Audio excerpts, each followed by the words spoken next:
Athletics national ইয়ার, অর্থাৎ আমাদের রাজ্য স্তরে সম্ভবত গেছেন, আমরা জেনে নেব, শুনে নেব কোথায় কোথায় গেছেন, এবং সম্ভবত আমরা রাজ্য স্তরে অ্যাথলেটিক্স আছেন।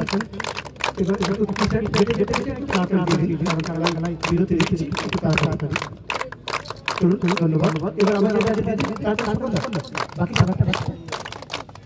এদিকে টুপি তুলে দিচ্ছেন সুপর্ণা, এদিকে আমার দিয়ে গেছে এডিডাস ব্যাগ।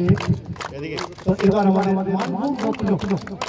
মানভূম রত্ন দেখে নেব। মানভূম রত্ন 2024 মানসী মাহাতো, জিএফএ ফাইট ফর পুরুলিয়া। এই মুহূর্তে আমরা অ্যাথলিট মানস মাহাতোকে সম্বর্ধনা জানালাম। তো জেলা স্তরে বা রাজ্য স্তরে কোথায় কোথায় আছেন এবং কোন কোন জায়গায় অ্যাথলেট